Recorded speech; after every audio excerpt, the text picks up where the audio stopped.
Hey, what's going on, everybody? Jade up here. Today's video is going to be on my off-tank build for VMOL hard mode.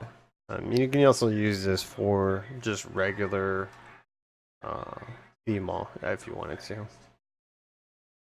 So, without further ado, let's get into it. I'm not really going to use too much I'm not going to really talk too much about the pool. The biggest thing I'm going to talk about is resources and my health. So as you can see, my health is at 30k, then my spell and physical resistance at 23k. We can get that a little bit higher, but I'm pretty fine right here. We're not taking a lot of damage, and the only damage we are taking, if we are taking a lot, we're going to be in heals. So it's kind of high risk, high reward. As far as attribute points go, I am set up for main tanking this. So on main tanking, I'm set up at like 35k health and like 23 or so k stab or something like that. Again, with Eben, I jump all the way up to like 40k. So I had to find my balance between Eben and Alkosh and Torox and Alkosh. With that being said, I would suggest once you get your gear set and on your person, throw your enchants on there with your food buff active, and then kind of start messing with your attribute points. Then you can kind of put your attributes where you need to be, and then when you go to another trial, you can do the same thing, obviously. Stage 4 Vampire, we are using the lore just for that little bit extra health, and we don't have to put too many attributes and enchants on the health. But I think we do anyways. We are using tri-step food. So our monster set, Bloodspawner obviously, but our first 5-piece set is going to be Powerful Assault. What I do suggest is doing chest and legs infused, and then the rest well fitted, because you are going to be dodge rolling and spreading quite a bit. So it is nice to kind of reduce that with just well fitted. Our second 5-piece set is going to be Alkosh, and we are using that on weapons and jewelry.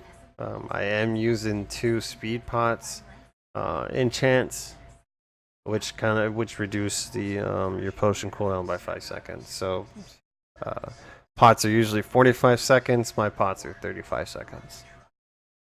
And we are using 1 shield play, and the reason why is because on some bosses and some things we do hold block quite a bit. It is kind of nice to get that reduced stam on it. We are using infused on both lightning and sword with the crusher enchant on it.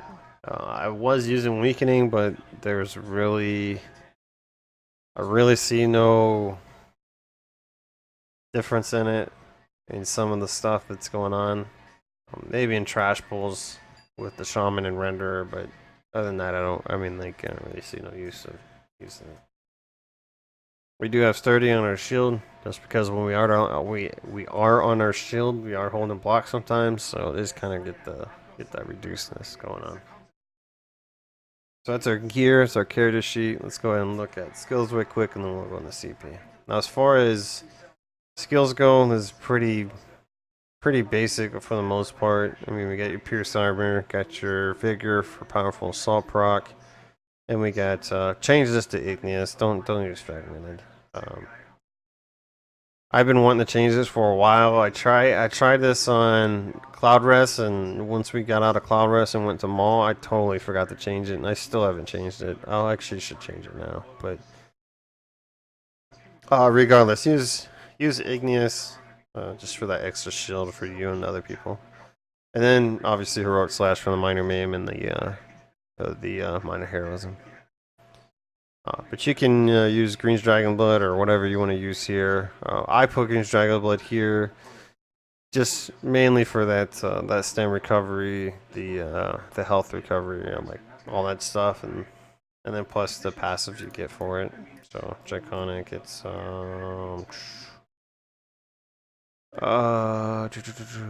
where's it at? Here it is. While a Draconic power ability is active, your healing received is increased by 12%. That's why I don't use hardened armor.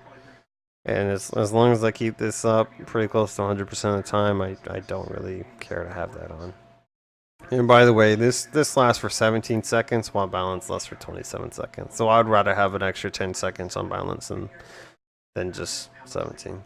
That's why I use balance. And plus, it gives me magicka. Anyways, long story short, so yeah, we're at Pierce Armor, Green Second Blood, Echoing Vigor. And we use Echoing Vigor just because of the radius on it. It's got a 15-meter radius. It's a lot better than the 5 meters the other one has. At least I think it's 5 meters. It's either 5 or 8. But anyways, Igneous Shields. Make sure you put that Igneous and then Heroic Slash and then Warhorn. Obviously, Aggressive Warhorn. Backbar. I like Rage. And then Balance. Blockade, Engulfing, and then Chains. So, Engulfing, you're running Engulfing as a tank mainly because the affected enemies take 10% more damage from all fire damage attacks. So if you have people doing fire damage, obviously like mag blades and stuff like that, you're gonna want to put Engulfing on. But if you literally have everybody who's a Stam, there's really no reason to put this because there's no way you're gonna do any fire damage. Blockade for the off balance, and this does help out the Stam, obviously because they're gonna have more than 75 points in that tree. Balance, we put balance to our back bar. As you can see, most of my builds have it on my front, but it's getting to the point where I have all my magic abilities on my back bar, or at least the majority of them. So it is nice to not to have to swap back 100 times just to kind of get magic back. In a rage, you don't need to run this on your front bar or on the first boss. So you can once we get into, well, let's just do it now. So for the first boss, we do run guard and I take off Igneous for it. And then what I've been doing is I've been manually taking off Inner Fire. But take off Inner Fire, have it set up in your alpha gear, and then just take off Inner Fire and put on Engulfing. That way to help out your team. As far as trash pulls and stuff like that, basically just try and throw down Engulfing and Blockade 100% of the time. Hit your Igneous and then throw down your Vigors.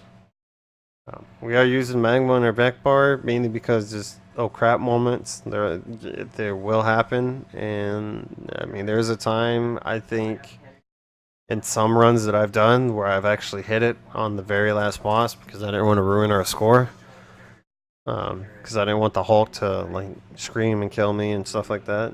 Because I was at two shatters and then the main take was down, so I popped this and just ended up living through it, and we ended up getting like a decent score. But anyways, yeah, that's why we use Magma in our back bar, just for oh crap moments. Now let's get into CP right quick. This is, I'm not gonna say I'm the best at making CP or anything like that. This is just what kind of helps me. I got 11 Warlord just because the break free. It's really annoying when you get CC'd by the Shadow Guard, and then you have the dodge roll immediately. So it's nice to save some bit of stam when you break free. Sprinting, because we are sprinting quite a bit, like if not the entire trial. 27 Arcanus just for that magic recovery. 75 Tenacity because I do like the heavy tech quite a bit, and it's just nice to get in that habit to replenish some of your stam or magicka, whichever one you're heavy attacking from. 72 Shadow Warren, because we are blocking at some points, and it's nice to have that mitigation, or that reduced cost, excuse me. And then I put 56 in Tumbling because I'm still learning how to dodge roll the Savages Shatter, so it's nice to kind of have that reduced stam on there. 100 Bless Elfborn. I have none here, and then I just have 15 Precise Strikes. As far as the red tree, oh well, I mean the reason why we have 50 here is mainly because we are using Vigor quite a bit, if not all the time. So it's nice to kind of pump some points in here and get a little bit extra healing for you and your teammates. 72 ironclad, 35 medium armor focus. That's just to increase physical resistance. And then we have 49, 49, 13. 13 in thick skin. 49, 49. Anyways, you can adjust this if you feel you need to. I don't, because we're literally running it so fast that I just put it on my normal CP because I ran with somebody else, like just, you know, basic CP. And then I ended up tweaking some things, and I don't know. I mean, we're getting to Red Cat in like 14 minutes, so I just feel no need to really kind of play with my CP as much because we're just doing it so fast that. So, excuse me, as long as I can just dodge roll the shatters, I'm pretty much good. And we have high enough DPS anyways that when the shaman and the render comes out, I really don't have to block for too long during that, because I do try and block through that just to kind of mitigate some damage taken. And so it's just, I mean, we just have really good damage anyways. So this I'm just more comfortable running, you know, just whatever. I did put quite a bit into healing receive. So on top of the passive abilities you get from Draconic Power and from this, it's kind of nice to have quite a bit of recovery. Well, just health recovery in general, and then healing, like the healing receive. So you're gonna have like extra healing coming in. So on top of the 12%, you're getting 8% healing received. So it's just kind of nice.